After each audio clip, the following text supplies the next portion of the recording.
Članstvo Crne Gore u alijansi važan je korak u reformama, ali nije kraj puta, jer se država obavezala na nastavak aktivnosti u borbi protiv organizovanog kriminala i korupcije i dostizanju najviših standarda u primjeni vladavine prava, poručeno je iz NATO-a. Pristupanjem Crne Gore alijansi poslata je poruka drugim državama koje žele članstvo da ako zemlja ide putem reforme, prihvata demokratiju i vladavinu prava i dokazuje spremnost i sposobnost da doprinese našoj kolektivnoj odbrani, onda se ona i može pridružiti alijansi, rekao je portparol NATO-a Piers Kazalet.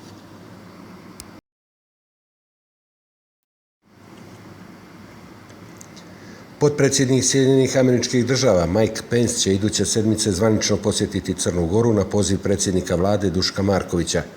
Marković će biti domaćin specijalnog sastanka lidera država članica Američko-Jadranske povelje A5, koji će biti održan 2. avgusta u Podgorici uz učešće Pensa. Pence je najviši američki zvaničnik koji će posjetiti Crnu Goru u više od 100 godina od kada su dvije države uspostavile diplomatske odnose. Glavni grad Podgorica biće domaćin centralnom skupu u okviru projekta Biznis Karavan, dogovoreno je na sastanku predstavnika glavnog grada, Ministarstva ekonomije i programa Ujedinjenih nacija za razvoj UNDP.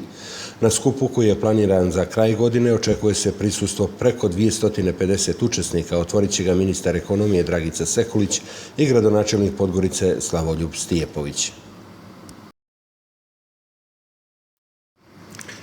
Specijalno državno tužilaštvo Crne Gore je svojim radom za uporedno kratak vremenski period poboljšalo borbu protiv kriminala u zemlji, ocijenio je ambasador Njemačke u Podgorici Hans Ginter Matern.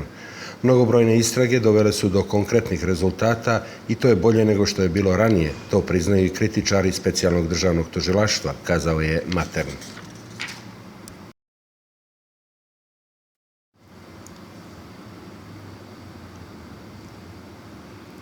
Na sjeveroistoku Španije, blizu Barcelone, evakuisano je više od 22.000 ljudi kada je izbio požar na bini tokom festivala elektronske muzike Tomorrowland.